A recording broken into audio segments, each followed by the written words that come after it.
Hoy la palabra industria vuelve a estar de moda. Europa urge que apostemos por reindustrializarnos, por mejorar la competitividad y abrazar también los sectores más punteros: electrificación, inteligencia artificial, datos, tecnologías, semiconductores. La pregunta es si estamos preparados para afrontar ese nuevo reto.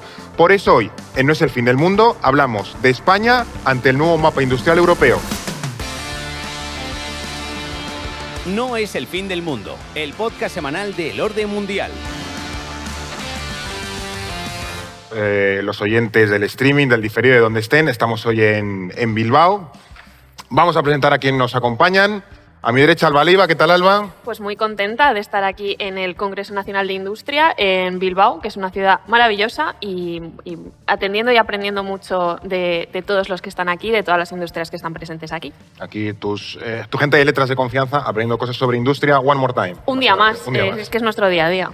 Eduardo Saldaña. ¿Qué tal, Eduardo? Pues como un niño pequeño, porque sabes que yo soy un industrial de la vida, el futuro será industrial o no será, entonces pues muy contento de estar aquí y poder hablar ya más en contacto con la gente que se dedica al ¿No has sector. podido hacer artes marciales con un robot que hay fuera? No, ayer la gente de Siemens, estuvimos hablando con ellos, tienen un robot, pero ya lo habían metido en la maleta cuando llegamos. Y se ha ido a dormir. Hace taekwondo el robot, me dijeron. Claro. Ahí. Y tú querías pegarte con él. Ha estado, antes que nosotros, Pedro Sánchez hablando.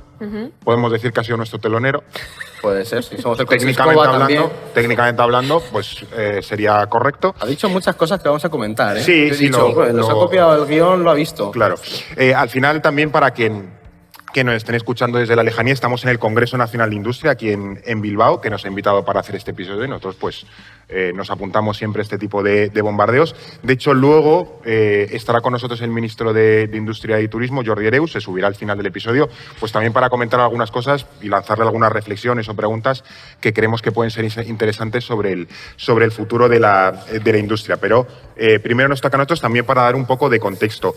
Vamos básicamente a empezar por donde lo hacemos siempre, que es por qué vamos a hablar o por qué le vamos a dedicar un episodio a básicamente situar España en ese nuevo mapa industrial europeo, sobre todo que queremos tratar o abordar exactamente en el episodio de hoy.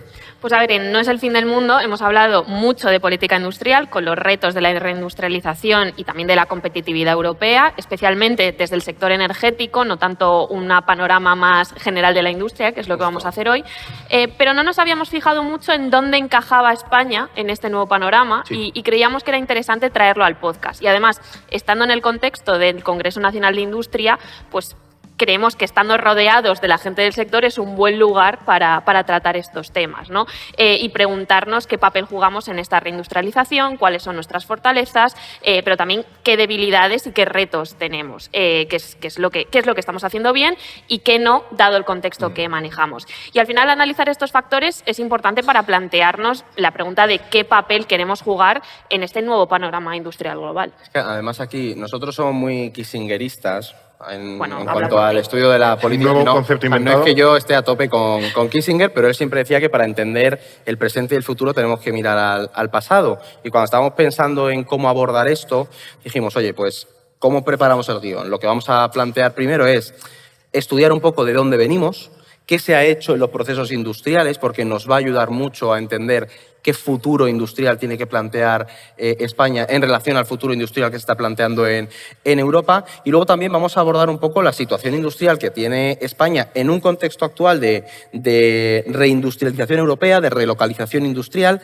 Además, un contexto en el que ya no estamos hablando, y eso es un cambio de paradigma muy, muy interesante, ya no estamos hablando solo de que China es el gran rival industrial, sino que yo os diría que desde finales de la administración Trump, acordados con la administración Biden también fue bastante cañero, Estados Unidos es ahora un rival industrial muchísimo más agresivo que lo que era Alguna antes. vez hemos hablado, por ejemplo, del pique Airbus, o sea, Airbus-Boeing con el tema industrial, grandes Y pesos acordaos pesados. con lo de demás. la Inflation Reduction Act, Sí, esto sí. es el mantra que hemos dicho muchas veces. Semiconductores Cuando y lo demás. impulsó Biden, los franceses se picaron, acuérdate. Claro. Entonces vamos a tocar eso y luego con el ministro va a estar guay conversar un poco, a ver cómo lo ve él, porque hay cosas que sí que tenemos que poner sobre la mesa y decir, oye, mójate y esto, ¿cómo lo vamos a hacer? Sí, en la industria actual hay mucho de contexto internacional y en España lo hemos dicho muchas veces, ¿no? Debemos reflexionar más de cómo nuestra industria, nuestras empresas se adaptan básicamente al mundo que tenemos, que la industria no se hace sola, hay que hacerla. Claro, y cómo lo está haciendo Europa y qué papel estamos teniendo ahí, si está pensando en la periferia del continente o más en el eje franco-alemán. O sea, yo creo que es...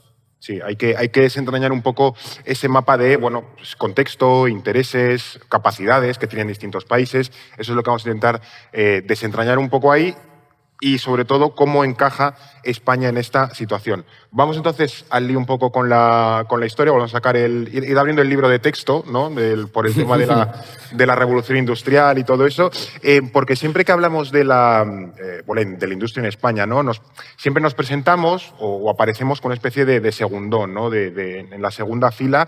De nuevo, creo que aprendimos todos en el colegio que España llega tarde a la revolución industrial y que pues, países como Francia, Alemania, Bélgica, en fin, un montón de países siempre han estado muy por delante de nosotros. No sé hasta qué punto esto es exactamente así o, sobre todo, cómo encajamos, es decir, cómo encaja la industria, la historia de la industria española un poco en el contexto de cada momento. Vale, aquí antes de ir a ese punto concreto, porque también hay gente que nos estará escuchando en Spotify, que aquí tenemos una audiencia cualificada, pero quien se lo ponga, hay que tener algunos conceptos claros. O sea, vas a explicar lo que te dé la gana, no lo que pregunto. Ya, me da igual lo que me pregunte, Fernando. Vale. No, la cuestión es que sí que hay que explicar bien qué entendemos por industria, porque es lo que nos va a dar la clave de cómo fue todo ese proceso de industrialización en España y cómo nos adaptamos. Como sabemos, al final, la industria es una actividad económica que es básicamente la transformación de materias primas o productos semielaborados en otros productos finales o intermedios. Esto es geografía, conocimiento del medio... Sí, lo que nos tercera llaman ESO, un ¿vale? clásico. Esto al final quiere decir que el sector secundario abarca todo tipo de actividades. O sea, como seguro aquí se dedican básicamente a ellos. Desde las más básicas, como la industria química o la generación de energía, a la construcción, la industria textil, los bienes comunes. Ayer yo estuve hablando, por ejemplo, con la gente de la industria cerámica, todo ese tipo de cosas, ¿no? La clave es que un país puede tener, y aquí esto es muy importante, puede tener un peso muy importante en la industria de su economía, pero esto no quiere decir que esa industria sea puntero o se adapte a las necesidades del momento. Es decir, una cosa es hablar de cantidad y otra de calidad industrial. Eso lo hemos hablado muchas veces, por ejemplo, con años quién? 80, la economía del bloque oriental, Sí. economía soviética, de la RDA y tal, que tenía muchísima industria, pero la industria era lamentable y no era competitiva y por Pero eso es que, se de fue hecho, al guano. eso fue una de las razones que... Por eso. Esto O sea, le ha que pasado, no- por ejemplo, a China, que Claro. ahora, para ser una potencia, una primera potencia, competir al nivel de Estados Unidos, hemos visto un cambio tremendo en la industria que tiene de productos de poco valor añadido a productos más cualificados.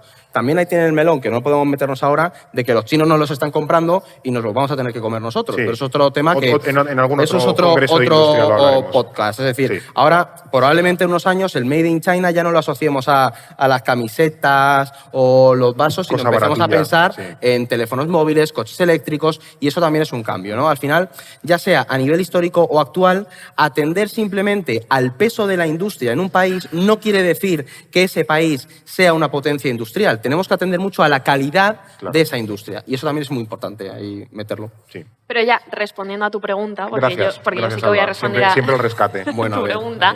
Es cierto esto que comentábamos de que la industrialización en España fue algo tardía con respecto al resto de Europa, aunque algo interesante es que enseguida estuvo muy conectada con el panorama europeo. De hecho, no se entendería tampoco la industrialización en España sin mirar a las conexiones que tenían con el auge de la industria en Europa. Para que nos situemos, mientras que en el Reino Unido y otras partes de Europa la revolución industrial arranca ya a mediados del siglo XVIII, en España esa industrialización no llegará hacia mediados finales del siglo XIX. Y esto se debió a que estos siglos fueron muy convulsos para todo el territorio español. Sí, Pues, pasaron cosas. guerra de independencia contra Francia, y claro, pues teníamos aquí Por a, lo que sea, a no Napoleón. pusimos a industrializar Estábamos España. matando franceses y bueno, pues Claro. estábamos liados. Ya que- La pérdida de las colonias en América. No estaba el territorio tampoco Claro. como para avanzar mucho en temas de industria. ¿Significa esto que no tuviésemos industria en España? Pues no, pero era algo mucho más residual, todavía con un componente muy artesanal. Pues, por ejemplo, en algunas fuentes se cita a la Real Fábrica de Tapices o a los astilleros. Sí, las reales fábricas, la de cristal en la granja, ese tipo Todo de cosas. esto claro. como las primeras protoindustrias, Sí, sí, sí, ¿no? Había además industria metalúrgica en el País Vasco, minas de hulla en Asturias y una industria textil algodonera en Cataluña bastante potente. Es decir, ya había núcleos productivos con potencial que con el tiempo serían los que se irían consolidando como los grandes centros industriales del Exacto. país. Pero será un desarrollo muchísimo muchísimo más lento que en el resto de Europa y vendrá, pues como decía, precisamente alimentado por este. Claro, y luego también que había otros centros que aquí decir, no, porque en mi ciudad sí, había algunos centros, pero no era una red, eran pequeños polos un poco desconectados, normalmente porque habían aparecido allí algunos británicos. Pero, o sea, con esto, ¿qué querías decir? ¿De que hay más como situaciones o más cosas detrás de esto? Claro, que al final esta consolidación de la industria de España será gracias a, en buena medida, a la llegada de avances técnicos de otras zonas de Europa, de Reino Unido. Por ejemplo, la famosa máquina de vapor que revolucionó la industria textil catalana, ¿no? Pero para que tengamos una referencia también de ese retraso, si la primera máquina de vapor funcional se inventa en 1712, a España no llega hasta 1773. Es una locura, ¿eh? Y, claro, y al final la primera fábrica textil con máquina de vapor es de 1832, es decir, muy tarde para lo que venía ocurriendo en el resto del Éramos continente. 20 años, ¿eh? Claro, es que éramos un poco Internet Explorer de la industria en aquella época. Sí, exactamente. Pero que fíjate, 120 años de, Sí, de no tener ese claro, es un gap crecimiento, de crecimiento y desarrollo muy, muy grande que luego, gracias a Dios, Recuperarlo, evidentemente nos hemos puesto al día, pero claro. sales con esa desventaja de partida. Y también hay que tener en cuenta no solo la idea de la llegada de avances técnicos, sino también la llegada de capital y de demanda extranjera. Por ejemplo, muchas minas fueron compradas por empresas británicas o francesas y eso permitió que se fuesen desarrollando. De hecho, seguramente aquí a muchos, y también a muchos oyentes, les sonará las famosas minas de Río Tinto en Huelva, que era una explotación histórica que fue adquirida por la empresa de capital británico EDE, que tenía ese mismo nombre a finales del siglo XIX. Y yo creo que también el caso más claro, y aquí esto sí que lo van a conocer 100%, es el de la industria siderúrgica vasca, los famosos Altos Hornos de Vizcaya, que fue un sector que se consolidó gracias a la demanda europea, especialmente la británica, de hierro para sus propias industrias. Si los británicos necesitaban hierro, el País Vasco era un centro productor de este material. Y entonces al final se convirtió en un nodo de producción europea gracias también a la cercanía que tenía de yacimientos de carbón, lo que al final le daba mayor competitividad para tener un acceso barato a la energía y poder producir pues, de forma muy productiva. Sí, bueno, y que aquí no nos vamos a meter, pero al final la industria te generaba excedentes de capital, eso te generaba banca, que al final los primeros bancos en España suelen aparecer pues, en el País Vasco, en Cataluña. ¿Por qué? Pues porque era donde había mucha más actividad económica y esos capitales que al final pues empezabas a mover, no era casualidad. Que al final cuando se dice, ¿no?, que cuando analizamos un poco esa época de industrialización en España, siempre solemos decir que fue un poco periférica, ¿no? Que estaba, lo que decíamos antes, concentrada en unas regiones concretas y además en la periferia geográfica del país. Y esto también, y siendo además de España, periférico de Europa, o sea, como que era un poco la periferia de la periferia.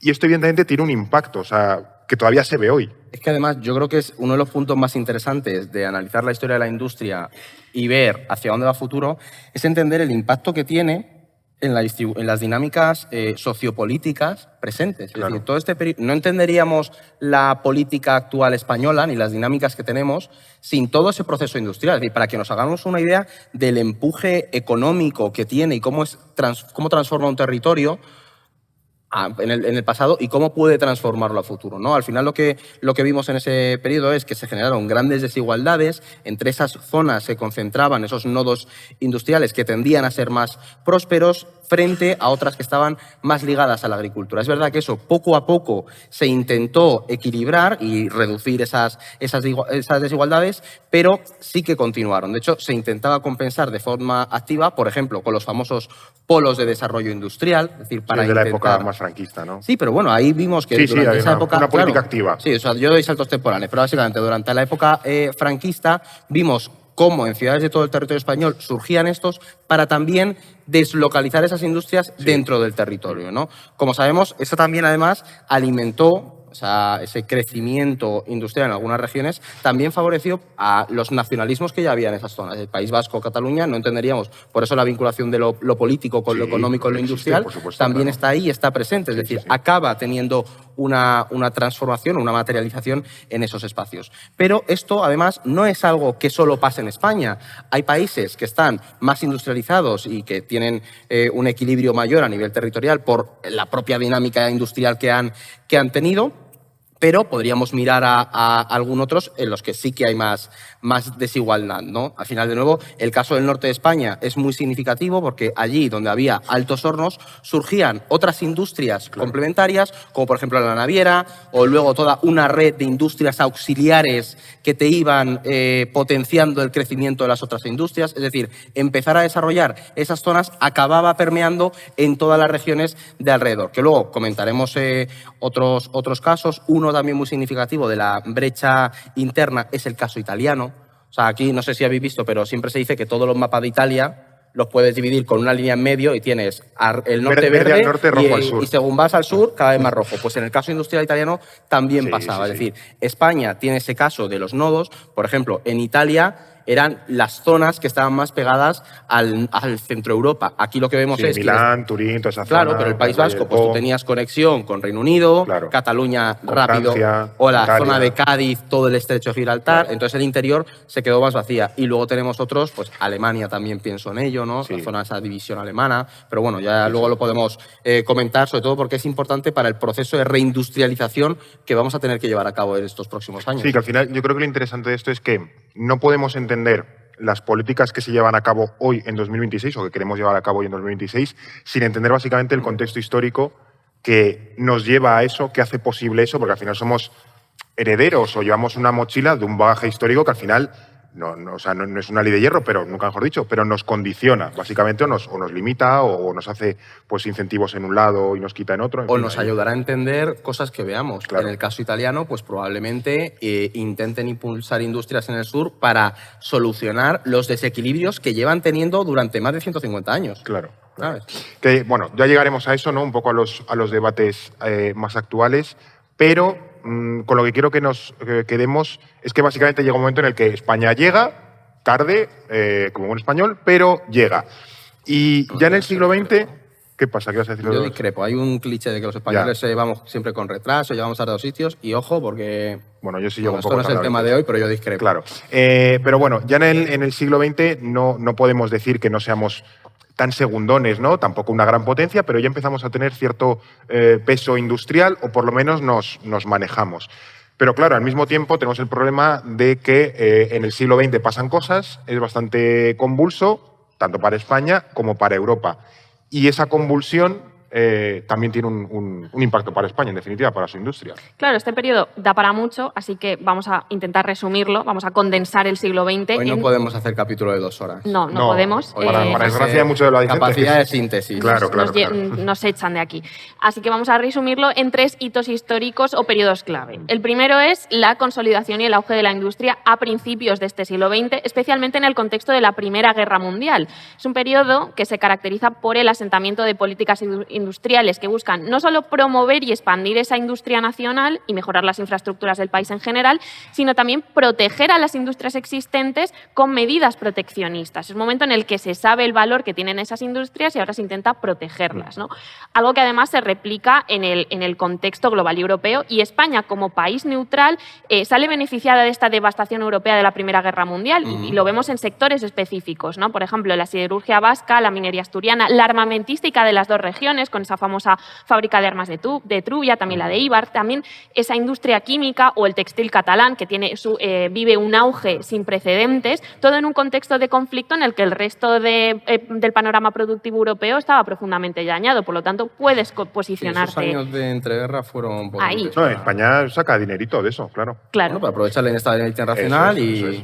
Claro, ¿qué pasa? Que esto, pues evidentemente dura poco, porque luego llega la crisis del 29 y, por supuesto, en los años 30 la Guerra Civil Española, que destruyen precisamente buena parte de ese tejido industrial nacional. Claro. Así que el segundo hito, el segundo momento histórico al que nos tenemos que fijar es el franquismo y sus diferentes fases, ¿no? Tenemos desde la autarquía primero, donde se tratará de reconstruir y sostener un sector que, bueno, pues como el resto de la economía española, estaba a mínimos, y aquí tenemos ejemplos muy interesantes, como por ejemplo el de las minas de wolframio, un mineral clave para la Alemania nazi, y aquí, bueno, vamos a hacer referencia a que lo explicábamos en nuestro episodio en el que analizábamos el franquismo. ¿no? Ahí lo contamos. Eso es, que al final su exportación, mientras teníamos un país muy deprimido económicamente, hubo regiones en comarcas gallegas y leonesas que vivían relativamente bien gracias a estas exportaciones de wolframio.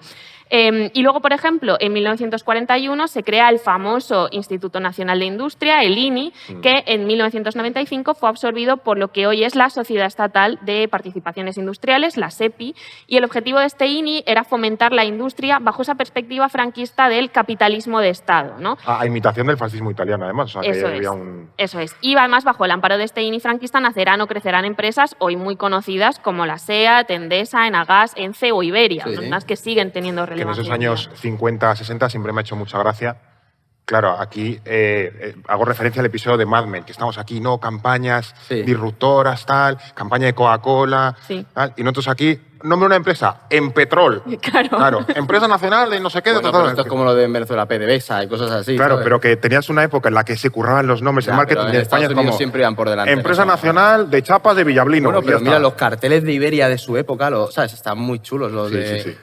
Pero aquí esa parte del marketing también llegamos un poco Bueno, tarde. pero Ya luego, con el claro. naming ya Pero, entramos tío, ahí al ritmo. poco Don a Draper poco. no Te parece llamas como- el orden mundial, es Ya. decir, el naming no es nuestro fuerte. Ahora Fernando, nos mencionan ¿sabes? en un montón de cosas. Claro, pero bueno, sí, pues está yendo a la mierda el orden mundial, por No, eso no hubo un Don menciona. Draper español. Vamos a hacer un poco de autocrítica, ¿no? Eso es. Entonces, luego es verdad que con el progresivo aperturismo y el desarrollismo económico, España va a recuperar ese potencial industrial, sin que tampoco fuese un primor, todo hay que decirlo. Y el resto de potencias europeas, especialmente después de la posguerra y con el impulso de la recuperación del Plan Marshall y la creación de la Comunidad Económica Europea, pues fue mucho más destacable ese auge o esa fortaleza industrial europea frente a España, que claro, por nuestro propio contexto político, pues Claro. íbamos mucho más atrasados, ¿no? Entonces, España, al quedar fuera de todo ese esquema europeo, no se beneficia de ese crecimiento. Y con todo, hay que decir que llegamos a 1975 con una industria española que representa el 30% del Producto Interior Que Bruto. aquí llegamos a la tercera fase, yo creo que es la más importante, por ejemplo, decía Alba, el 30% del PIB. Ahí de nuevo... Hoy Pedro Sánchez ha dicho que quiere llegar al 20, o sea que estamos por debajo. Y No, claro, pero- hemos llegado hasta al 30. De Estamos nuevo es en lo que torno hablábamos al- antes de la cantidad que representa, o sea, el peso industrial en relación a la cantidad y la calidad. Tienes un Sí. 30%, pero la calidad de la industria en relación a otra, pues Sí, menos de calidad que un montón de castañas. Y esta tercera fase para mí es la más importante porque es la que está muriendo ahora, la lógica que la impulsó, y de hecho a muchos aquí les suena, se ha mencionado, el ministro lo mencionaba antes, el presidente, también es toda esa fase de la reconversión industrial, ¿no? O sea, lo hemos dicho, lo hemos escuchado en estos días, que no entenderíamos Bilbao, una ciudad industrial tradicional, no entenderíamos el cosmopolitismo Venga. del Bilbao actual precisamente sin todo ese periodo. No es un momento clave sin el que tampoco entenderíamos cómo estamos ahora y qué nos tenemos que plantear en los próximos años. Así que aquí voy a pararme un poquito porque, como sabemos, los años 70 son un periodo de crisis global. Es decir, la crisis del petróleo, la mítica del 73, puso en apuro a todas las economías internacionales y hubo que intentar sanearlas. ¿Qué pasa? Que aquí triunfaron las tesis neoliberales, Sí. esas tesis de apertura de los mercados. Ahí tenemos ejemplos como Margaret Thatcher, no vaya a ser, que en el Reino Unido no se cierres de minas, todas las industrias, empobrecimiento profundo de regiones enteras. Y esto además coincide con los años 80, 90, en el que se dan dos procesos en paralelo. Por un lado, el nacimiento de nuevas industrias tecnológicas, sobre todo en Estados Unidos, Norte Sí, Europa. ya la computación, la informática gana cierto peso, luego viene Claro, Internet, tal. microchips, bienes Sí, sí, tecnológicos, y por otro se va profundizando en una mentalidad de globalización liberal, de un libre mercado, a bajo aranceles, deslocalización, Sí, la idea de interconexión la completa. globalización neoliberal, básicamente. Básicamente la que hemos estudiado todos. ¿Qué ocurre? Y por eso decía yo que es muy importante y creo que está bien que lo planteemos ya con una reflexión más politológica o filosófica. Estamos en un momento ahora en el que esas tesis neoliberales de el Estado no interviene se han ido se han muerto, se están muriendo. Y lo mismo con el modelo de globalización, están muriendo porque hasta Donald Trump, que en nuestras cabezas era un magnate ultraliberal, está interviniendo muchísimo en la política pública. Es decir, Donald Trump es prácticamente un neokeynesianista que está con una política muy intervencionista del Estado, lo mismo que China, que tiene una política de mucha intervención. Entonces, esas ideas neoliberales y de globalización liberal que empujaron el proceso de relocalización de industria, de deslocalización y demás, han muerto o están prácticamente muriendo en estos últimos Sí, que 5 cuando la años. gente dice que la globalización ha muerto, no es tanto eso, sino que la que está muriendo es la globalización neoliberal y está dando paso a otra globalización, quizá de mayor capitalismo de Estado, o Más no sé regional. cómo lo llamaremos en el futuro, pero Sí, más proteccionista, más proteccionista, intervencionista a lo claro, mejor, que más combina algunos elementos, regionalizadora. pero Claro, por eso ese tercer momento que planteábamos es importante por eso, porque es el que estamos ahora mismo viendo morir, que es el gran debate que estáis teniendo aquí durante todas estas Sí, sesiones. que Thatcher y Reagan ya se murieron en lo físico, ahora están muriendo ya en lo intelectual y Justo. en lo económico, no sus ideas. Y esto, claro, hablamos de la reconversión industrial, de un contexto ya más neoliberal de los años 70, 80, 90. ¿Esto cómo afecta a España? Porque además políticamente coincide con la transición, entrada en las comunidades europeas, entrada en la OTAN, etc. O sea, que es una época también que pasan muchas cosas y hay que hacer mucho cambio. Sí, yo creo que es una de las épocas más fascinantes de la historia de nuestro país, y la realidad es que España se inserta en este panorama internacional que describía Eduardo antes, con el hándicap de que es un segundón europeo en materia de industria, que tiene que adaptar su economía a las exigencias del mercado común europeo, y eso pasa por sanear las cuentas y apostar por mejorar la competitividad y la productividad, ¿no? Es el salto de toda esa concepción del franquismo a una transición democrática y una apertura al mundo, y un mundo que además está en un contexto, pues eso, de visión de globalización, neoliberal, etc. Sí, que las empresas tienen que ser rentables. Lo hicimos en el momento del cambio. Claro. Claro. Aquí se desarrollan distintos planes industriales que pretenden reconvertir los sectores menos productivos nacionales y apostar por una economía más moderna. El problema es que, mientras que sí que se destruyó todo el tejido industrial de empresas pocos productivas en ese momento, no se sustituyó con otras industrias punteras o de mayor valor añadido. Y el resultado fue una disminución del tejido industrial español, que pasó a representar un porcentaje mucho menor que anteriormente, pues como decíamos, de ese 30% a un 15-20%, que hay que decir que alcanzamos ese 20% en algunos años, dependiendo si contamos la construcción o Claro, no. es que esto te iba a decir, Esto es que un tema. ahí El hacemos dopaje. un poco de trampas al solitario, metiendo la construcción, Sí, que bueno. es una industria, pero, ¿sabes? Habría que... Sí, a veces se le saca por si tiene mucho peso para que no te Exactamente. distorsione, rollo Eso PIB de es. Irlanda. Claro, y transicionábamos hacia una economía terciarizada, una economía Sí, de de servicios. servicios. Para que nos hagamos una idea, entre 1974 y 1984, en esa década, el número de parados industriales llegó a rozar las 800.000 personas, es decir, un 16% de tasa de paro de empleos industriales. Una tasa que aquí, por ejemplo, en Euskadi se llegó, era el de la media, Sí, la media Bueno, de en España. Euskadi creo que llega a haber una tasa de paro del 20-25% durante los años 80. Quiere decir que... Claro, esto es hasta el 84, luego... Claro, el impacto es muy evidente cuando Sí, se, que esto es lo que se hace la reconversión. antes han comentado de la mejor política industrial en la que no existe. existe. Sí, es un poco ese contexto en el que se dio ese rechazo. Es un mantra neoliberal a tope Justo. y eso ya no, en este mundo no lo aguanta. No, eso. no. Eso es. Claro, esto, pues como sabemos, afectó especialmente a regiones más dependientes de la industria. Las hemos mencionado: Cádiz, Asturias y Galicia, donde además se notó especialmente en sectores como las navieras o la minería, en el Levante con el sector textil o, como decíamos, en el País Vasco con la siderúrgica y otras tantas, ¿no? Sí. Aunque hay que decir que, bueno, esta última pues, ha sido una comunidad autónoma que se ha recuperado bastante bien del golpe,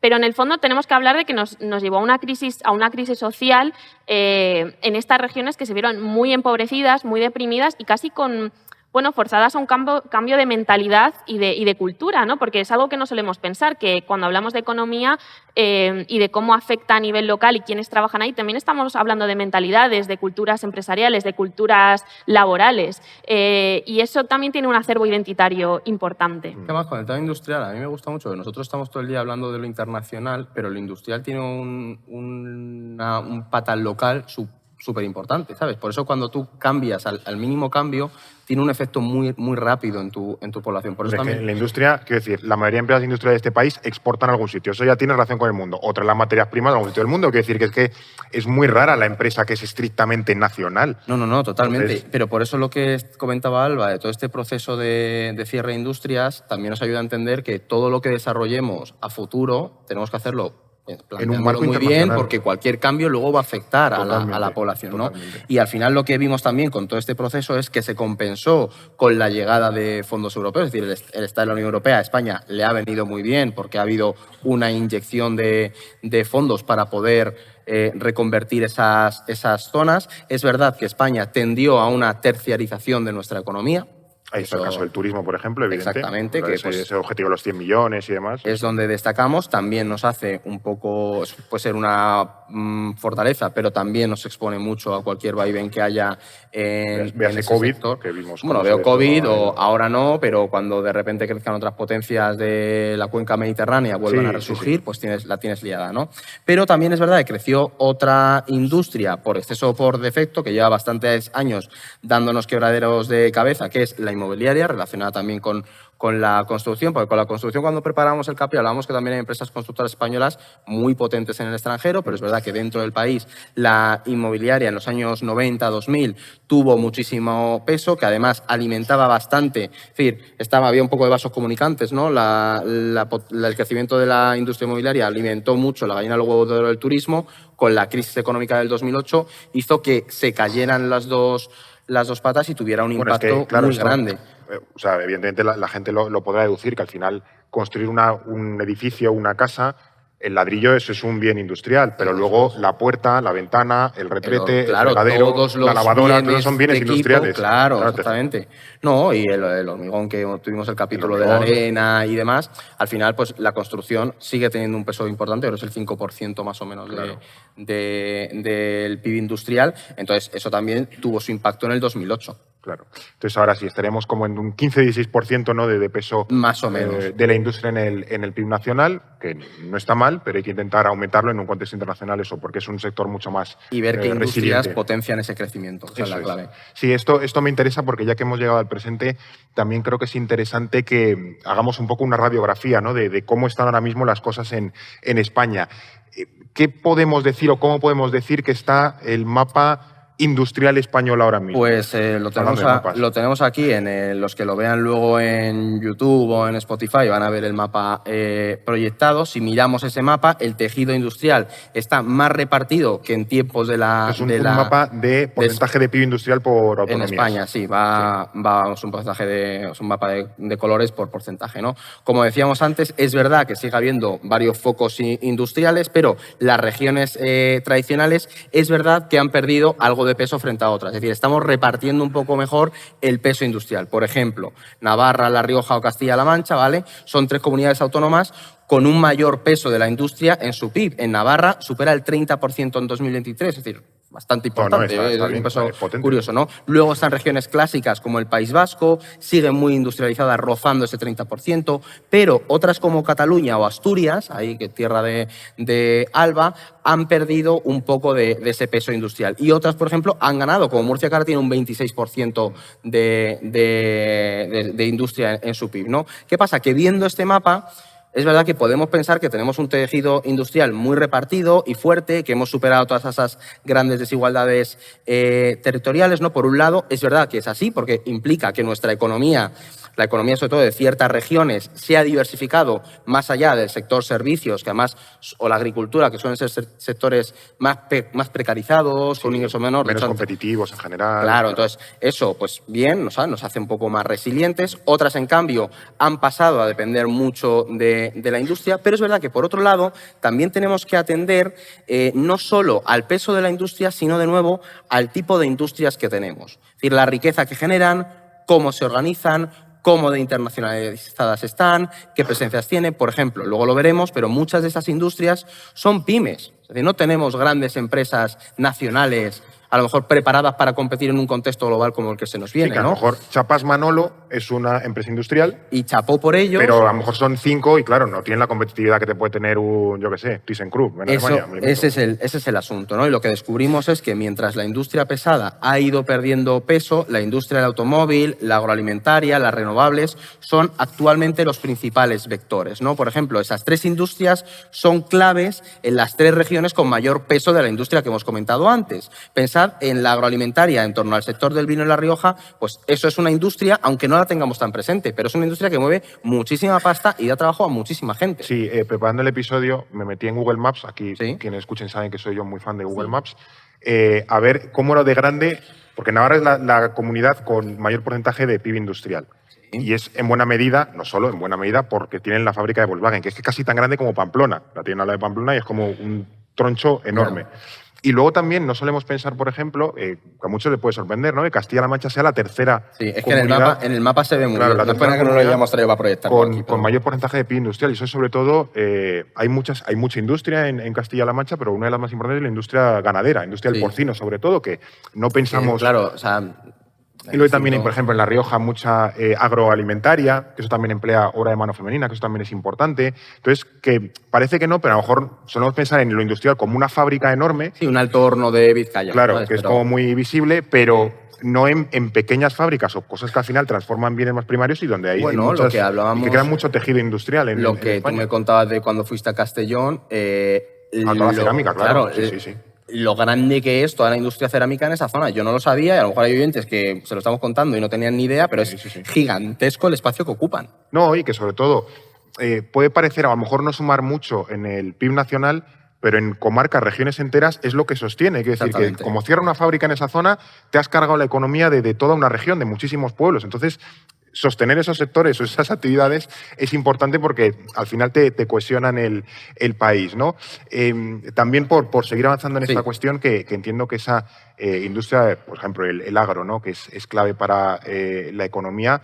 No diría que es poco estratégica, porque también son cosas de comer, que por algo la Unión Europea Bueno, de tiene hecho, la Draghi, PAC. yo creo que Draghi y Letta lo metían también en su Claro. informe, si yo no estoy equivocado, en cuanto a la autonomía Al estratégica. final, ojo con el mejillón enlatado, que es importante. Pero la apuesta por la reindustrialización europea también mira, es un poco hacia donde vamos, las industrias de alto valor añadido, que es un poco como el siguiente paso. Esto lo hemos contado en otros episodios. Tenemos uno reciente sobre la competitividad industrial en Europa, que es el 234, será el 250 y algo, pero también por repasarlo un poco brevemente para la gente que nos está siguiendo aquí o la gente que quiere un poco hacer refresh en casa, ¿a qué escenario nos estamos ahora mismo enfrentando industrialmente en Europa? Pues resumiendo, las claves del nuevo escenario global es que Europa sufre un problema de competitividad industrial en un contexto de auge de nuevas potencias industriales y además también de competición entre China y Estados Unidos. O sea, nos habíamos acostumbrado a importar materias primas y energía mientras nos centrábamos en ser en el centro de industrias más avanzadas y de generación de conocimiento. Y un primer problema es que el resto de potencias ha puesto las pilas. Y pues como lo decíamos antes, ¿no? China ya no es el productor de materias primas y facturas baratas. Ahora, además de todo esto, apuesta por tecnologías avanzadas y bienes finales de alto valor añadido que están poniendo en apuros a los gigantes industriales europeos. Y esto se ve muy bien con la crisis en Alemania, que es un país muy ligado a la industria automovilística y en el momento en el que no tienes, por un lado, acceso a energía barata que proveniente del gas ruso y China te compite con nuevos modelos eléctricos, de coches eléctricos, mucho más baratos que los que ofreces tú, que tu saber hacer viene de toda la cuestión de los motores, de motores de combustión, tu tejido industrial, que antes era central la industria automovilística, entra en crisis. Un segundo problema, que aquí volvemos a mencionar a Mario Draghi en su informe, es que tenemos una falta de retención de talento. O sea, tenemos una gran capacidad de generar perfiles con ideas innovadoras, altamente cualificados, pero las barreras burocráticas impiden materializar esas ideas. Y se ha dado el caso de que esas ideas acaban en Estados Unidos, en los grandes centros tecnológicos, en vez de en polos de innovación europeos. Esto me refiero a capacidad de innovar a nivel industrial, de crear empresas punteras. Que de hecho, una de las patas que están intentando impulsar ahora a nivel Bruselas es reducir toda la burocracia. Es decir, algo que antes habría sido muy difícil que se llegara a un acuerdo, ahora están diciendo vamos a reducir todo eso lo máximo posible para precisamente facilitar que las empresas, que es algo que nos señalan un montón de veces las empresas cuando es una juntamos con queja ellos, habitual. claro, que puedan competir mucho más rápido, porque otros no tienen tantas trabas. Claro, y relacionado también con esto, tenemos un problema de inversión, porque como contábamos en ese episodio, según Draghi, harían falta 800.000 millones de euros al año adicionales para cumplir los objetivos de reindustrialización y mejorar la productividad. Pues, tenemos unos objetivos marcados, pero falta el dinero para llegar a ellos. Y por otro lado, hay un problema de cohesión y de integración. No tenemos grandes empresas campeonas europeas, somos un continente, no solo España, sino como somos un continente de medianas y pequeñas empresas, y por otro lado hay grandes diferencias entre los Estados miembros. No es lo mismo la industria en Alemania que en el este de Europa, donde pues tiene un peso muy importante la industria pesada, pero no es necesariamente digamos, la más actualizada o puntera, o en el sur, ¿no? Que tenemos un peso industrial mucho menos marcado. Entonces, esas diferencias territoriales, esa famosa frase de Europa a distintas velocidades, si queremos un proyecto de reindustrialización, es algo que pesa. Y sobre todo que al final Europa es un transatlántico muy difícil de mover. Es verdad que cuando a nivel industrial se empieza a mover, veremos un cambio profundo y luego que necesitas una cohesión política importante a nivel europeo. No, claro. O sea, tú no haces un cambio industrial. O sea, yo pienso en que por ejemplo, la competitividad con Estados Unidos y China. Si toda la transformación en industria de defensa, en industria del automóvil, puede llevar a tensiones internas de nuevo en el eje franco-alemán, que es un eje que históricamente ha tenido tensiones. Es decir, ya está habiendo peleas a nivel de industria de defensa entre los franceses y los alemanes, porque, oye, compiten, pues todo eso también tenemos que tenerlo muy, muy en cuenta cuando definamos una estrategia industrial a nivel europeo. Hay que intentar mantener un equilibrio para que no acabe saltando por los aires, ¿sabes? Sí, pero es verdad que ya ha empezado a hacer...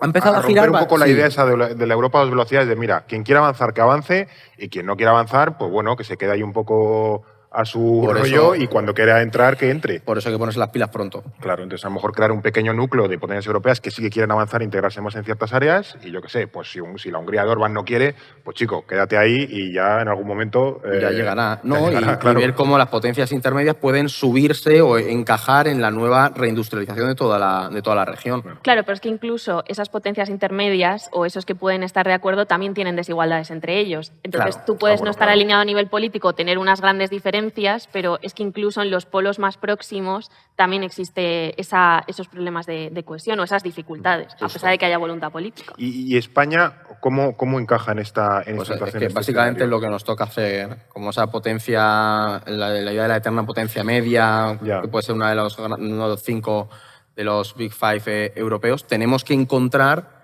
qué encaje tenemos en toda esta reorganización de la industria europea, tanto dentro de Europa como también a nivel internacional, porque lo hemos mencionado, o sea, España tiene la ventaja de ser un puente también con América Latina, pero oye, tenemos que explotarlo de verdad porque otros en Europa también están viendo que América Latina es un mercado, ¿no? Aquí, como nosotros somos de sociales, pero tenemos bastante cabeza de ingenieros a veces, nos gustan mucho los DAFOs, los CAMES, fortalezas, debilidades.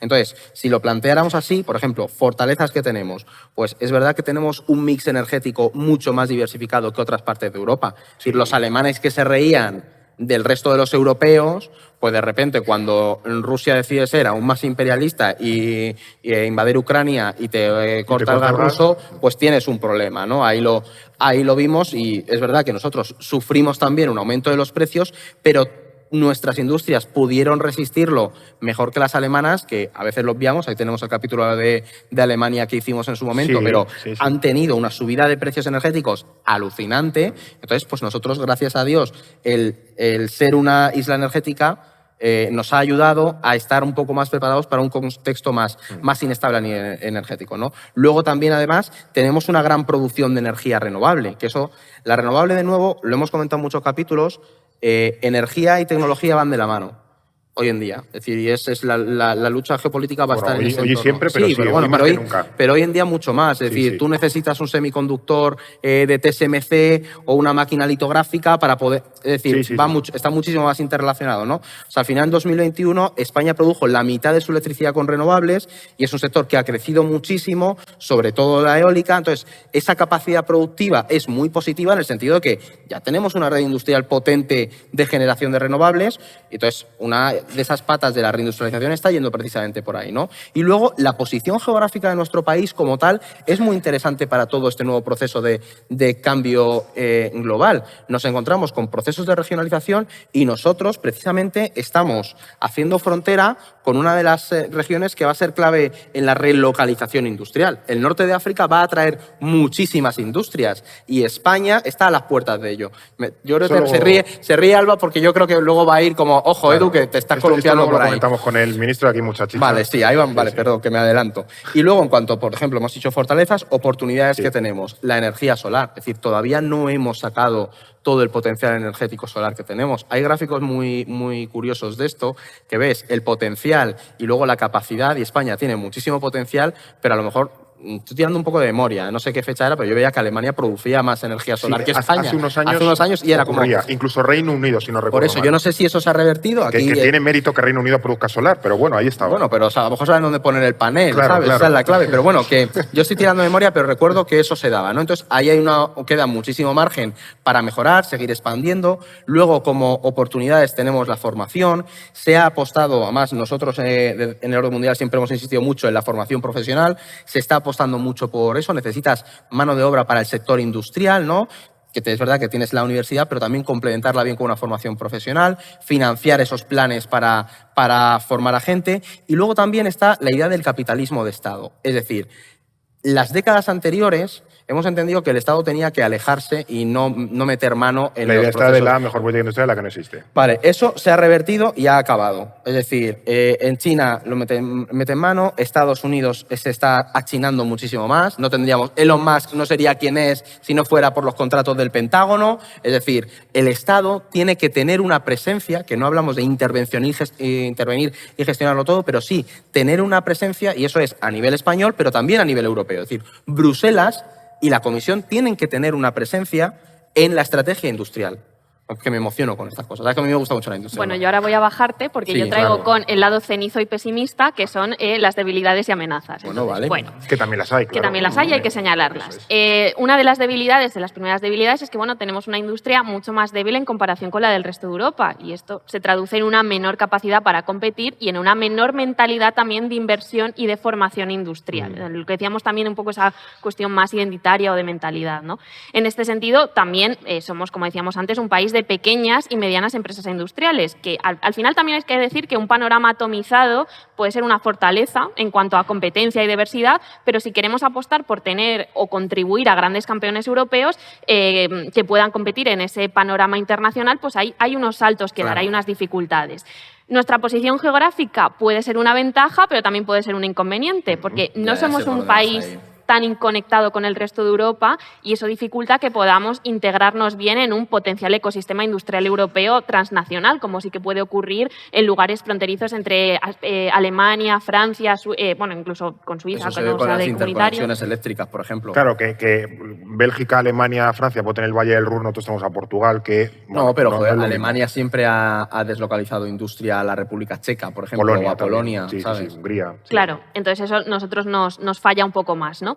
También tenemos una red de transportes que no juega a favor de la conectividad, el famoso modelo radial de Madrid, que además es una apuesta desigual por la alta velocidad, y esto condena a regiones no solo a que estén peor conectadas a nivel de transporte de pasajeros, sino también a ir más despacio o a perder oportunidades en cuestiones de desarrollo industrial.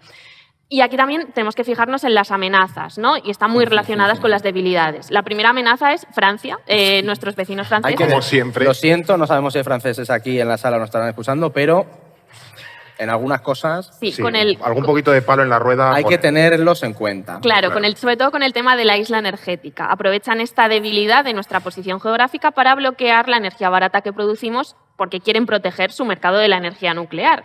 Y esto nos convierte, pues como decimos, en una isla que es algo difícil de sortear, por mucho que una de nuestras bazas sea la energía renovable.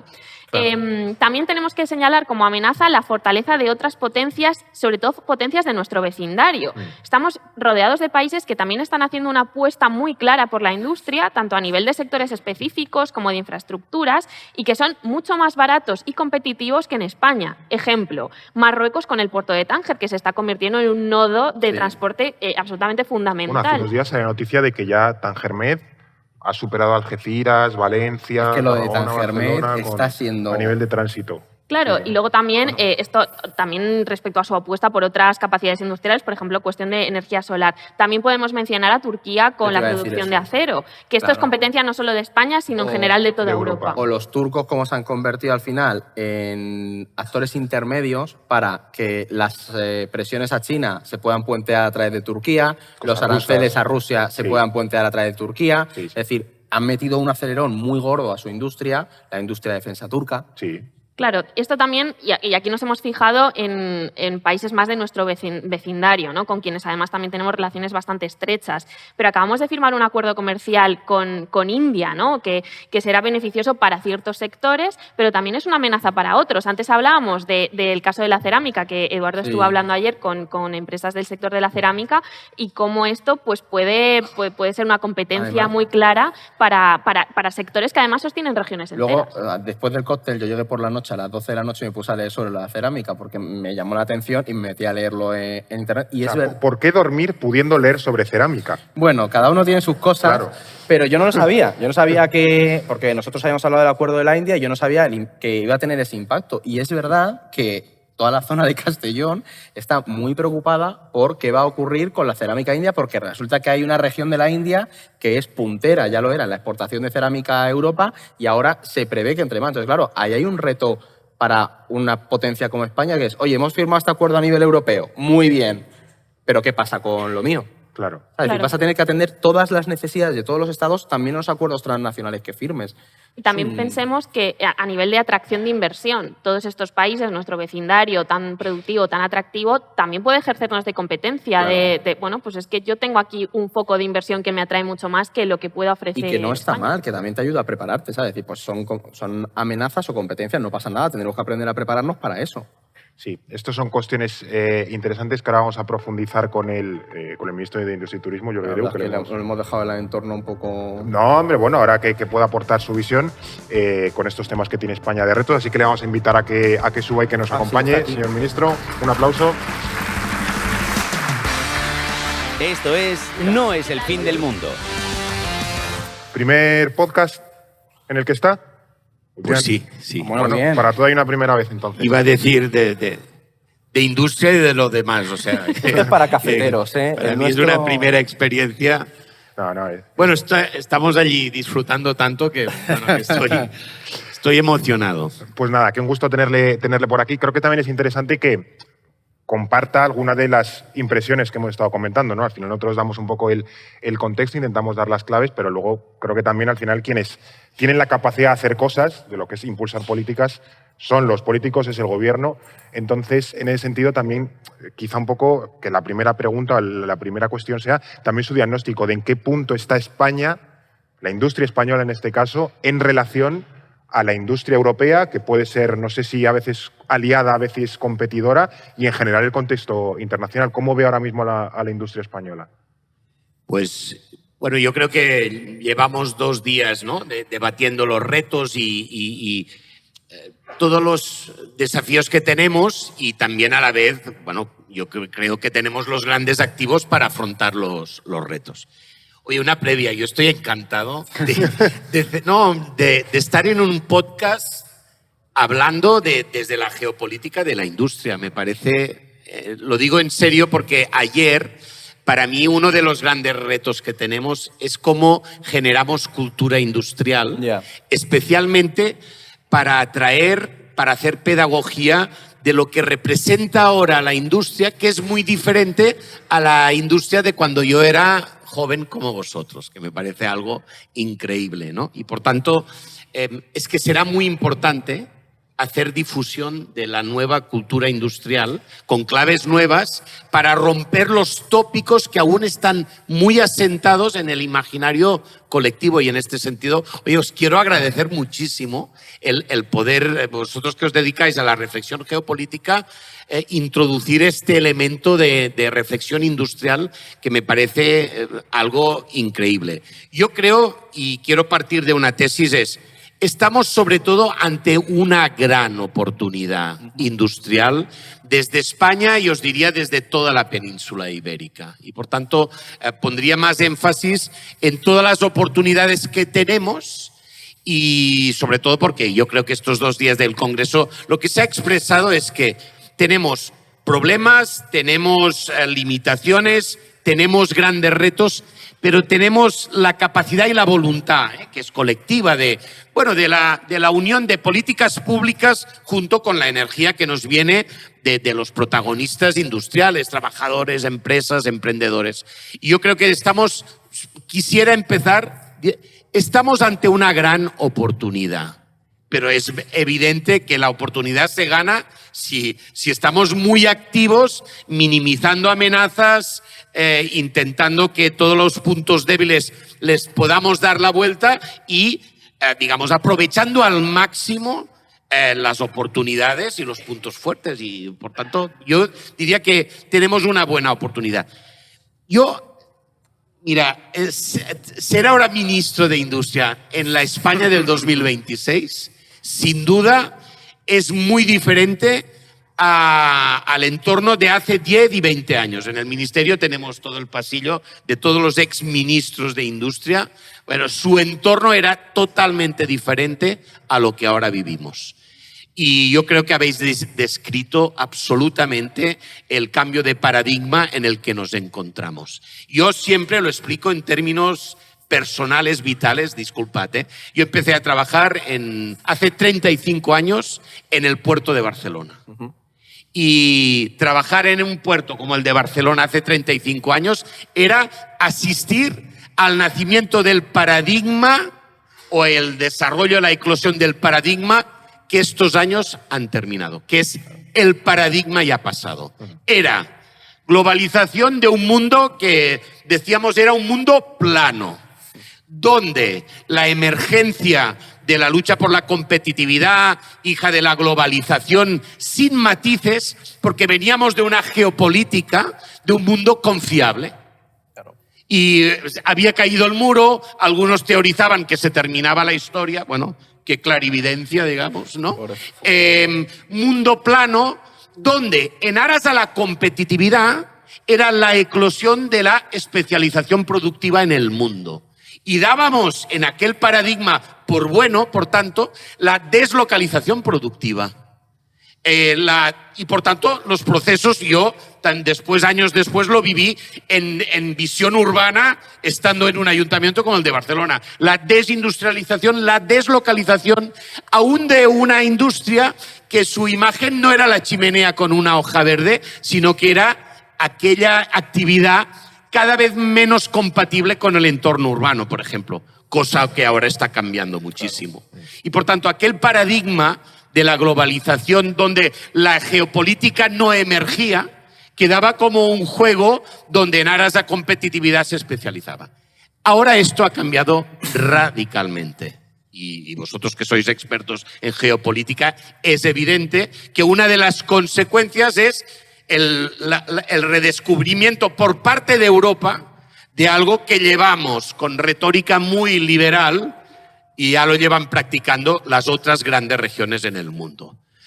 Yo he sido 3 años presidente de Hispasat y lanzamos un satélite con SpaceX. Y efectivamente, cuando estás allí, te explican esto, que bajo una retórica de una cosa que parece la aventura solitaria de un emprendedor, al lado había grandes programas con el Pentágono que también explican la eclosión de un proyecto como SpaceX. Bueno, por tanto, esto en Estados Unidos, en China, en Corea. Por tanto, este elemento del Estado emprendedor que también genera una dinámica de colaboración pública-privada es lo que da nacimiento ahora a la política industrial activa. Activa, que significa que a diferencia de las últimas décadas como paradigma, que era siempre estar con los factores de política horizontal industrial, que eran los factores de competitividad, ahora se añade a esta política una política que es también política industrial verticalizada, de tratamiento de cada uno de los sectores. Por tanto, es no de intervencionismo, sino de ser un partner con los agentes industriales para generar una nueva política industrial que tiene como un nuevo gran objetivo, que es recuperar capacidad productiva de manufactura en zona confiable. Cada uno que defina zona confiable, para unos, pues, sin duda no es la comarca, no es la provincia, no es la comunidad autónoma. Yo creo que no es España solo. Sí que afirmo que cada vez tiene que ser más una Europa que en todo caso tiene que ser más que nunca capaz de, para defender el proyecto europeo, a la vez de establecer alianzas confiables con el mundo. Y por tanto diversificar zonas en las que podamos, digamos, incrementar cadenas de valor en Europa. Y yo siempre digo, nuestro negocio, entre comillas negocio, es muy territorial. Lo que antes dábamos por bueno de que la capacidad productiva se vaya a otras zonas, porque nosotros ya diseñaremos, ya innovaremos y otros fabricarán. Esto ahora es radicalmente al revés, el nuevo paradigma. Porque hemos aprendido primero que quien fabrica acaba innovando, acaba diseñando y acaba dominando toda la cadena de valor. Por tanto, bueno, es el retorno de poner en primer peso el que es muy importante, tener cadena de valor productiva, manufacturera, en España y en Europa. Y bajo este principio, pues es donde nosotros desarrollamos política industrial. Es el nuevo paradigma.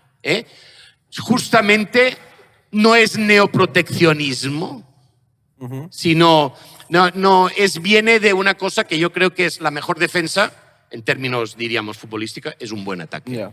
Es dominar la pelota, es no ir detrás de la pelota, es jugar en la base de aquello que tú puedes construir. Y estamos en medio de este proceso. Pero digamos, quería definir un poco, como habéis hecho, la nueva geopolítica nos lleva al reforzamiento industrial de Europa. ¡Qué paradoja! Si justamente, como ayer recordábamos, si nacimos de esto, nacimos poniendo carbón y acero en común. Por tanto, fortaleciendo la base productiva. Y después, yo no me enrollaré más, pero todo esto lo tenemos que poner porque ahora estamos para defender nuestros valores. Y por tanto, Europa encarna valores que tiene adversarios. Y toca defender los valores de Europa a partir del fortalecimiento productivo, porque si no sería una defensa retórica de los valores sin la base material para defender estos valores. Y por eso, para mí, la política industrial ahora no es una política sectorial de un sector, es una política muy central. Que ha abierto un melón que me parece interesante y creo que a mí me apetece indagar en eso, que es, voy a llamarlo como esfera de influencia económica, ¿no? Pero que España tenga como un lugar de cercanía donde producir, fabricar, alimentarse en términos de cadena de suministro. Aquí hay dos conceptos que voy a explicar brevemente, que es el friendshoring, que es como deslocalizar en países amigos geopolíticamente hablando. Ya no es a lo mejor China, me lo invento, India o Turquía o Brasil, un país que podemos entender que es afín geopolíticamente. O el nearshoring, que es deslocalizar, en vez de en casa Dios, en un país que esté cercano. Sí, para evitar los cuellos de botella. Efectivamente, que mantengas a lo mejor costes de competitividad, de bajos salarios y demás, pero que esté geográficamente cerca para así evitarte largas cadenas logísticas que ya se han visto en los últimos años que es problemática. ¿España ahí dónde encaja? ¿Puede ser nearshoring o friendshoring de otros países y a su vez nosotros podemos generar friendshoring o nearshoring? Me lo invento, Marruecos, Argelia, este de Europa. ¿Hay alguna estrategia en ese sentido? O sea, ¿cómo encaja España en estas dos nuevas tendencias que creo que son, a nivel de producción industrial, vitales ya para lo que queda de siglo? Mira, yo creo que nosotros partimos, primero, nosotros defendemos el multilateralismo. Seguimos defendiendo de que el multilateralismo, la capacidad de acordar reglas de juego, es un principio que seguimos defendiendo. Sabemos que estamos pasando de una globalización sin matiz a una globalización regionalizada, que no es la negación de la globalización. Que yo también tengo que decir, a veces la globalización desde Europa se ha percibido de una manera más negativa que en el resto del mundo. Yo también quiero defender la globalización. Es una redefinición de la globalización. Es una redefinición que no una negación. Porque también es verdad que la globalización ha sacado de la extrema pobreza a centenares de millones de personas en el mundo, que son las nuevas geografías emergentes. Por tanto, en este contexto, nosotros, multilateralismo, no creemos en que esto sea un juego de suma cero y creemos en las bondades del intercambio. Es verdad que le ponemos ahora el matiz de la autonomía estratégica abierta. Y por tanto nos parece el concepto abierto es lo que yo creo que es importantísimo, digamos, de añadir. Bueno, nosotros tenemos que establecer acuerdos para que todas las cadenas de valor y en todas las cadenas de valor la territorialidad tenga un peso importantísimo, pero basado en la cooperación y en el multilateralismo. Esto significa, yo siempre lo explico, si nosotros si fuésemos un barco, es escoger el puerto al que queremos llegar. Y es el reforzamiento industrial de Europa y España. A partir de esto, cuando uno lo tiene claro, es cuando entonces nosotros tenemos que abrirnos a Estados Unidos, Norteamérica, Mercosur, y por otro lado, India, el sudeste asiático, China, porque en este diálogo, cuando tú sabes dónde quieres ir, es cuando entonces cualquier diálogo puede ser sincero, productivo y donde buscamos el que gane el otro y ganemos nosotros. Que es todo lo contrario de quien no sabe dónde va, Y entonces está al albur de las presiones de los vientos que te llegan de oeste y de este. Y por eso, primero, nosotros no admitimos vetos de nadie y por eso tenemos la capacidad de entendimiento multilateral y en cada diálogo lo que vamos a hacer es, como otros hicieron ya hace 40 años, y por eso nos entienden muy bien, porque ellos lo hicieron primero, que era aceptar la inversión de otros países, pero con condiciones. El bien hecho en España significa que para mí, inversiones que vengan de China, de India, de Estados Unidos, como siempre ha sido, porque el nacimiento de la industria en España, el que era nuestro mundo, está lleno de nombres de toda Europa. Yo voy cada semana a ver empresas que las fundó hace 100 años, no una empresa alemana que se instala para hacer farmacia en España. Por tanto, este elemento, yo lo que digo es, venga de donde venga, mientras fabrique en España. Mientras fabrique en España. Vale. Yo aquí acabo de generar una Esto inundación. el mantel absorbe. Y por tanto, yo digo, mientras se fabrique, se genere todos los efectos positivos de la industria en España, estamos abiertos al diálogo y a la inversión de donde venga. Que es lo contrario de estar abiertos de cualquier manera a cualquier inversión. Es que yo tengo... ¿Le puedo hacer una pregunta yo? Tú comenta lo que quieras. ¿Me dejas, Fernando? Sí, Vale. sí, claro. Yo con lo del tema del multilateralismo, una cosa que nosotros trabajando todo este proceso de reindustrialización nos encontramos muchas veces con ellos es con cómo firmas un acuerdo, por ejemplo, a ver cómo lo ve usted, cómo firmas un acuerdo con India o las relaciones con un Estados Unidos que está tirando por tierra y está acabando con normas y obligaciones que tenían en el ámbito industrial, o por ejemplo, cómo te aseguras que India cumpla con las normas o la normativa que tienen que cumplir empresas industriales españolas o europeas, que me parece un reto muy grande en ese, porque vamos a un orden multilateral, pero en realidad lo que estamos viendo es que gran parte de las potencias grandes y de las nuevas potencias se saltan un poco a la torera las normas que nos habíamos dado durante años. Entonces, a nivel industrial, Europa, ¿cómo compite contra un mundo en el que las normas cada vez tienen menos importancia y en el que la principal potencia del mundo te está con el baby drill, ¿sabes? Pues yo creo que por un lado hay Europa hacia adentro, que es todos los retos que tenemos y que dependen de nosotros mismos. Es decir, si nosotros tenemos muchos aranceles internos que nos ponemos entre los países europeos. Es decir, el mercado de 450 millones está a medio desarrollo. Y por tanto, aquellos puntos débiles que habéis descrito, bueno, pues necesitamos la Europa de la energía y por tanto la interconectividad de las redes tiene que aumentar, mal que les pese a alguien, digamos. Tenemos que generar la Europa que haga que el ahorro europeo no se vaya a otros sitios, profundizando el mercado financiero europeo. Aquí tenemos ejemplo de empresas, porque no será por talento, no será por capacidad de hacer emerger proyectos, pero en el crecimiento del ciclo de vida empresarial, el drama de estas últimas décadas que dábamos por bueno, y ahora ya no lo podemos dar por bueno, es que alguien que empieza a hacer chips cuánticos en España, porque talento no nos falta, claro, a partir de un cierto elemento de crecimiento empresarial, se tenga que ver empujado a irse a otras regiones. Esto es lo que ya no nos podemos permitir. Por tanto, nosotros tenemos que profundizar en eliminar las barreras visibles o invisibles interiores, que significa un nuevo gran paso en el mercado interior. También creo, mi tesis, es que hemos estado décadas siempre solo preocupados por la competencia interna y esto ahora choca con el tamaño de nuestras empresas a la hora de competir con el resto del mundo.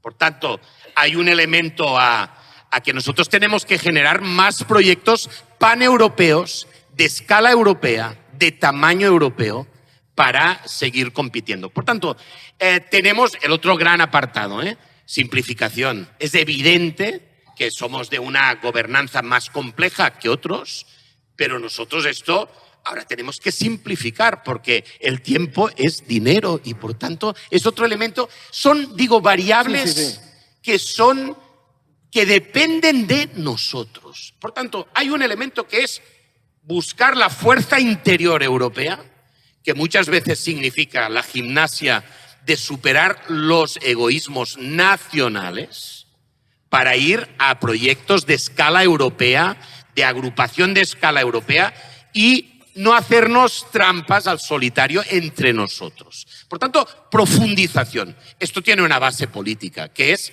los que creemos más y mejor Europa contra los que dicen menos Europa por la emergencia de la Europa de los patriotas, que es un oxímoron, O sea, que es eliminar el patriotismo europeo.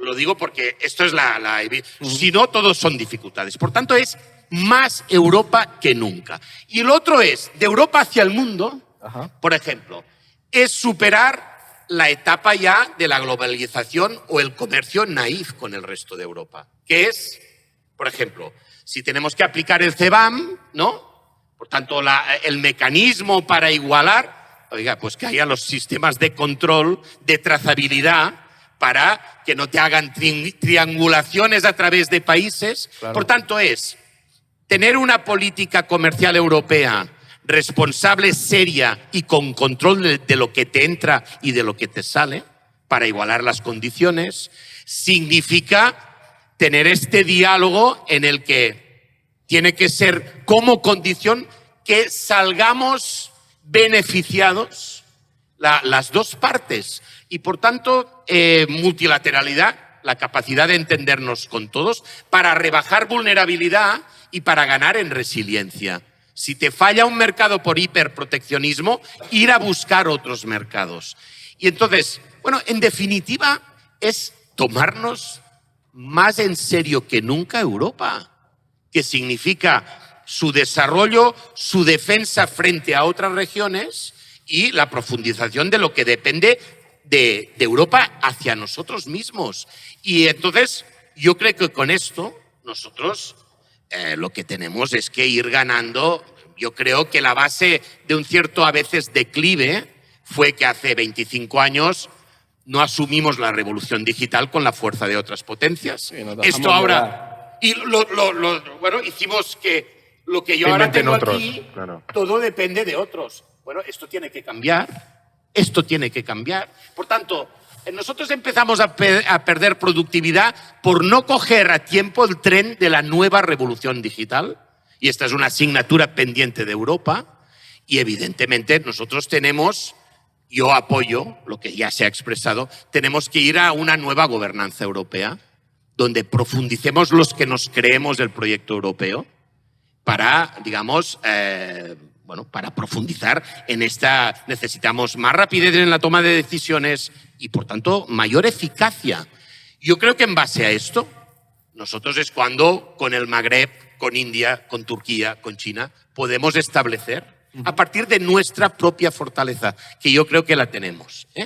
Ahora, esto es aunar conciencias, trabajo común, y es nuestro reto que tenemos en Bruselas. Y a partir de esto, yo creo que España está aportando a este debate, os diría, la batalla por los valores. Nosotros no renunciamos a la lucha contra el cambio climático, no renunciamos a la capacidad de regular la vida colectiva, también la revolución digital, con reglas, con las tecnologías al servicio de lo que nosotros queremos, no al revés. Ahora, yo creo que aportamos otro tema, que se llama eficacia. Es decir, nosotros no renunciamos a valores, pero tenemos ya desde hace unos años un crecimiento económico notable, con bases bastante más saludables que lo que yo viví hace 30 años, que construíamos más que Alemania y Francia juntos, pero que era una combinación, digamos, de un mix no tan saludable como el actual, donde hay un motor que se llama inversión, que le tenemos que dar más gas, que se llama consumo nacional y que se llama capacidad para exportar. Es verdad que ahora algunos mercados se nos complican, pero nosotros tenemos que tener la competitividad para ganar mercados. Es verdad que nuestro impulso económico también hace que importamos más, Pero, por tanto, la combinación es más saludable. Yo creo que la gran batalla se llama productividad. Nosotros ahora, por eso nos interesa más industria, porque nos aporta productividad. Si tuviésemos tiempo ya hablaríamos otro día. No, aquí podemos estar 3 horas. Sí, el turismo claro, también, claro. Que Sí, ese es un buen No, valor. yo también quiero, también para romper, nosotros intentamos para romper tópicos. Sí, el turismo es un gran aliado, tiene una gran implicación en la cadena productiva, sino que le llamen a la industria agroalimentaria el impacto que tiene el turismo. También es verdad que el gran factor a nivel macro, nosotros exportamos más servicios no turísticos. España tiene más exportación de servicio no turístico de lo que sería el sector turístico de exportación, digamos, ¿no? de incorporación de prosperidad a través del turismo. Bueno, con un sector industrial que es verdad que cuando otras componentes suben, nos cuesta ir ganando porcentaje. Sí. También quiero expresar, estamos en el máximo de la serie de 30 años en valor absoluto, de valor agregado. También es verdad que la industria tiene menos estacionalidad que el turismo. Es decir, es mucho más seguro a nivel económico para un Estado, Más con resiliente la resiliencia, industria, claro. tener una industria fuerte, porque a nivel local la gente tiene su ingreso todos los días y no depende de que en octubre dejen de venir turistas o venga un temporal, ¿no? Sí. O sea, también un poco... Bueno, yo como soy ministro de sí. Industria Claro, y Turismo, le toca a las dos. son como dos cosas que me quiero y me apasionan ambas. Solo explicar, Sí. el turismo va en la buena dirección. Se está desestacionalizando, se está desconcentrando, se está diversificando, está ganando valor añadido y esto nos da mayor estabilidad como sector. Nos acompañará a lo largo de todo el año y, por tanto, menos temporalidad, más fortaleza, mayor capacidad de generar un modelo que está en plena transformación. Porque en turismo, a España, que tiene un liderazgo, solo lo mantendremos si transformamos el modelo. También le queríamos preguntar, hemos hablado de ese cambio de mentalidad, de cómo dejamos atrás esta idea de la industria, la política industrial es aquella que no existe, de cómo miramos a Europa y el rol que queremos jugar en Europa desde aquí, desde España, pero también podemos hacer el ejercicio contrario y preguntarnos si nos toma Europa en serio a nosotros. Nosotros nos tomamos en serio la industria, nos tomamos en serio Europa, tenemos esa misma respuesta del otro lado, porque también está el cambio de mentalidad a nivel de proyecto europeo del eje franco-alemán, por mucho que Alemania ahora esté en crisis o por mucho que Francia tarde o temprano tenga que abrir esa isla energética. Pero ¿tenemos la capacidad para convencerles? Porque Italia y Reino nos Unido está están ahí costando. Claro, esto ya la última, que Pedro Sánchez Ya no tenía límite de sí, tiempo, ya no sé. nosotros sí, pero bueno, me parece una pregunta interesante a responder. Bueno, yo, sinceramente, yo llevo 2 años y 3 meses de ministro. Y yo, cada vez que vamos a Bruselas, yo percibo que tenemos la legitimidad de defender tesis, pero que vienen avaladas por resultados. Lo digo con toda la humildad, pero a la vez lo digo es así, ¿no? Es decir, nosotros podemos defender la electrificación de la industria del automóvil porque estamos consiguiendo defender nuestras plantas productivas, nuestro sector de componentes, y estamos aguantando el tipo en un momento de una triple transición, digamos, tecnológica, digital, también energética. Y por tanto defendemos esta tesis no solo por la lucha contra el cambio climático, que en sí mismo ya tiene sentido, sino por un motivo industrial, por un motivo económico. Y entonces, yo creo que ahora nosotros somos, y el sur en general, a diferencia de hace 15 años. ¿No? Hemos pasado de los PICs, claro. ¿no? De los PICs a este país confiable del sur de Europa que tiene una posición de enlace con África, América. Es puerta de entrada de Europa, pero que es profundamente europeísta y que cree profundamente en los valores. Yo ayer decía del humanismo, que para mí antes era una obviedad, pero ahora es que nos tocan nuevas militancias. Mientras Rute mandando WhatsApps a Trump. No, Claro. por eso, ya, pero ante esto nosotros, y además añado otras cosas que ya serían ya no tanto de industria. O sea, hoy hay un artículo en el New York Times, ¿no? En el corazón del imperio, de un presidente de gobierno que dice, no, pues España apuesta por un país abierto, fruto de una sociedad abierta. Y lo dice en el New York Times, para que algunos se enteren. Y además decimos, ¿lo hacemos por valores? Sí. Yo no transijo con los valores. Pero es que además es que tiene resultados pragmáticos efectivos. Porque la sostenibilidad, la competitividad de un país es mucho mejor con la definición de una sociedad abierta. Y por tanto, o sea, el cultivar el respeto a la diversidad, el generar una sociedad abierta, también os lo digo como ministro de Industria, también genera condiciones para la atractividad, de esto deriva nuestro liderazgo de atraer turistas en el mundo, pero también competitividad industrial. Y por eso yo creo que en Europa somos aquella voz, es verdad, en estos momentos, progresista, europeísta, pero añado, en términos políticos, ¿no?, de la socialdemocracia que funciona, que trae resultados, que genera ocupación, que está luchando para mayor productividad, que se toma la innovación en serio y, por tanto, de un cambio de modelo productivo en el que aún no hemos terminado el proceso. Hombre, no está mal. Y entonces, mira, yo te digo concretamente, ¿qué les preocupa ahora a muchos líderes alemanes? Que vienen elecciones sindicales en las grandes industrias alemanas. Y que lo que no ha pasado aquí, que es que en la industria no está entrando con fuerza el populismo, ¿no?, digamos, que niega todos los valores europeos. Allí hay miedo al futuro, hay temor a las transiciones, y todo esto pasa del campo industrial, económico, a una tesis política. También porque fueron muy dependientes a nivel industrial y se ha golpeado. Claro, y entonces yo creo que nosotros, por eso para mí es tan importante la defensa de la industria y que salgamos exitosamente de estas transiciones.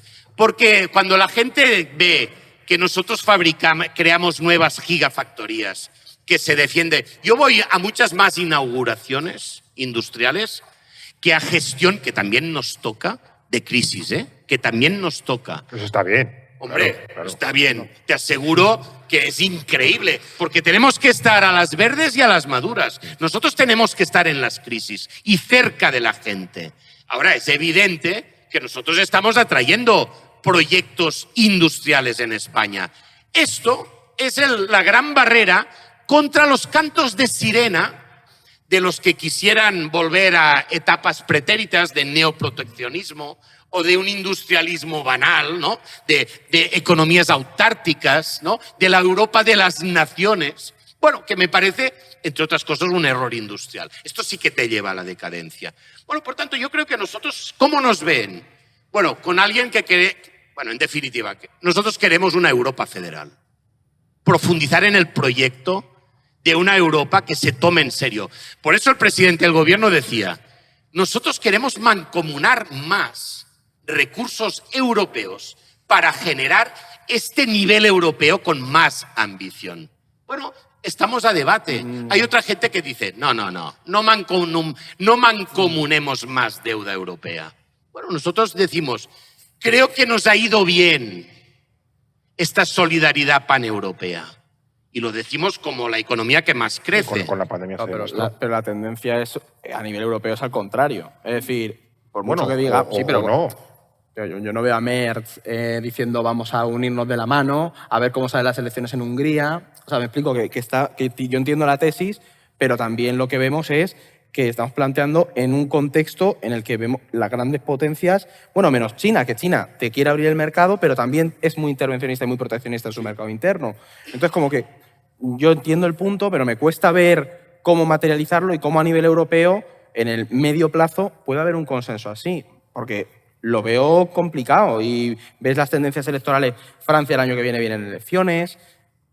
Bueno, Europa, que es un sistema democrático, tendrá soberanamente, desde decidir, cada nación, claro, por eso tendrá que decidir qué proyecto europeo. Claro. Yo por eso ahora siempre digo, y hablo cada vez más de Europa, mira, preferiría obviar estas dimensiones, preferiría la globalización más tranquila, pero ahora nos jugamos en cualquier decisión que Europa queremos. Y entonces, en todo caso, yo digo, la gente nos tiene como alguien que defiende claramente y lealmente sus tesis.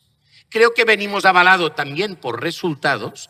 Oye, tenemos 1000 cosas a mejorar, pero también venimos avalado por resultados. Y por eso yo creo que nosotros expresamos que nosotros queremos profundizar el proyecto europeo. Es una tesis tan legítima como la gente que algunos quieren eliminar el proyecto europeo. Se está invirtiendo mucho para eliminar el proyecto europeo, ¿no? Se está financiando a mucha gente que quiere destruir el proyecto europeo. Ahora, ante esto, con todo el respeto, pero también con toda la firmeza, estamos nosotros. Es decir, y cuando digo nosotros, no solo digo el gobierno de España o la familia política a la que yo pertenezco, porque en la gran familia europeísta estamos muchísima gente. Es decir, yo siento ahora la democracia cristiana o los liberales o los verdes, todas las grandes familias europeístas, que en definitiva somos aquella gente que defendemos, bueno, los valores de un cierto humanismo. Y entonces, esto ahora no pasaba hace 20 años, pero confronta directamente con la gente que ni quiere en el multilateralismo y que acaban con todas las políticas que tendían a intentar trabajar por la libertad y la igualdad de la gente. Y entonces, lo digo porque, perdonad, que hemos pasado de industria, pero es que ahora, bueno, pero para entender el sentido de lo que estamos haciendo, ahora toca defender en cada fábrica, en cada proyecto, el proyecto europeo. Y yo lo que digo es, Europa tiene una enorme capacidad y solo le falta el convencimiento, porque si nos sabemos sumar, somos potentes. No solo somos aquel espacio que representa el 6-7% de la población, que curiosamente recibe la mitad del turismo del mundo. Imaginaros, ¿por qué? Hombre, porque es la sociedad que tiene más calidad humana de desarrollo. Bueno, por tanto, oye, nosotros tenemos que sustituir soft powers por hard power. Y la industria es hard power, en el sentido que es el que te da las condiciones materiales, económicas, para así después financiar el estado del bienestar. Que la igualdad no se convierta en una retórica vacía. O sea, y por eso, bueno, yo lo digo porque nosotros de este congreso salimos con ganas de darle mayor impulso a la economía. A partir de esto, nosotros vamos a defender la capacidad productiva. No dejaremos que nuestra química básica desaparezca. No dejaremos que el sector del acero desaparezca. No dejaremos que el sector de la automoción desaparezca. Estamos en otra fase. Estamos en desplegar. No estamos en fase de repliegue. Estamos en fase de despliegue. Y lo tenemos que hacer con responsabilidad, con la capacidad de sumar. España sola en el mundo no puede. Yo también a los ministros de Francia y Alemania que les digo, mira, nosotros estamos para formar parte del pelotón, pero os toca animaros y tirar fuerte. Necesitamos una Alemania que tire fuerte. Necesitamos una Francia que tire fuerte. Y a esto nos añadimos Italia. Y se añade, gran novedad, una España, os aseguro, que muy potente en nuestra dimensión. Pero la gente sabe que estamos para sumar. Pues nada, ahí queda, antes de que Eduardo saque el tema de la cerámica, ya veo que le ha cogido gustillo a los podcasts, entonces mira, pues... no tenemos la oportunidad de preguntarle todos los días. Sí, porque si no pierdes el avión, o sea que le agradezco mucho la presencia y la conversación. Ya paso aquí a despedir a todo el mundo, que además son ya las 2. Alba Liba, muchas gracias por el episodio de hoy. Gracias a vosotros. Eduardo Saldaña, muchas gracias. Siempre. Y ministro Jordi Hereu, muchísimas gracias por participar en este podcast y al final por compartir su conocimiento e impresiones. Oye, para mí os considero un lujo, os lo digo con toda sinceridad. No, porque si nos podéis ayudar a generar cultura industrial, es de lo más bonito que hay, aunque la gente aún no lo sepa. Pues nada, gracias. Y también muchísimas gracias a todas las personas que nos habéis acompañado hoy en el Congreso Nacional de Industria. De nuevo, muchas gracias por aguantarnos y nos vemos muy pronto aquí, de nuevo, en No es el fin del mundo. Gracias. No es el fin del mundo, el podcast semanal del orden mundial, producido por The Voice Village. Dirección Eduardo Saldaña, conducido por Fernando Arancón y guión de David Gómez, Alba Leiva, Jara Monter, Blas Moreno, Eduardo Saldaña y Fernando Arancón. Producción ejecutiva Ricardo Villa, edición de sonido y sintonía original Pablo de Diego.